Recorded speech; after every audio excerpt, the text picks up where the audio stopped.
This is another video on recipient site design where we've done a transplant going from the front of the scalp all the way to the back of the crown. This is a gentleman that had a transplant in the front primarily, and this time the goal was mainly to focus on the back, so the priority was in the back.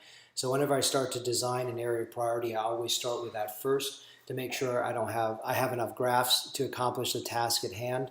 So when we're designing, we usually have grafts that are 1, 2, and 3 hair sizes. This gentleman did need a hairline done because he's already had a hairline done.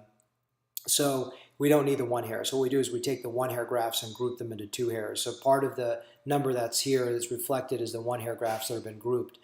3 hair grafts here, we had about this many, 950. 3 hair grafts clearly are stronger in nature, so this is like a paintbrush that's a little bit thicker. So we want to create one that has a higher degree of visual density using 3 hairs.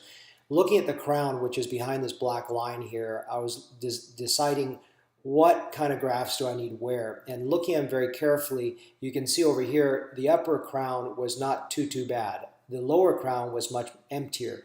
So I decided in the lower 2/3 of the crown, fortunately the lower 2/3 of the crown went one direction. So I made what's called coronal incisions. Coronal basically means incisions that are flat, also known as a lateral slit. They are able to have the sites lie down a little bit more easily and shingle better. So this is why I made these coronal sites. Now, coronal sites in general for the crown are not the preferred method, and there's several reasons.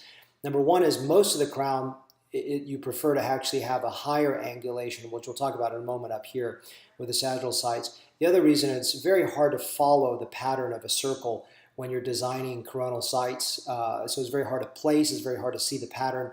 But because almost all of these you can see, except for maybe three rows here, go up, everything going in one direction downwards, it's not so difficult to actually follow the coronal sites for the 3 hairs.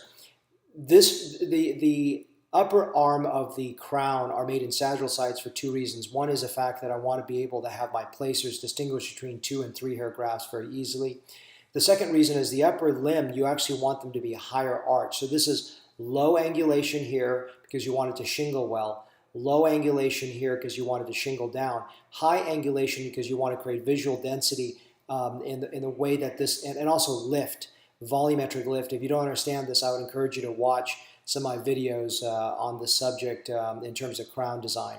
And then a lot of times you'll see on my crown video discussions, I say actually the lower limb is not a priority. In this situation, it's a priority for the reasons I've enumerated, but this is the art of making good design.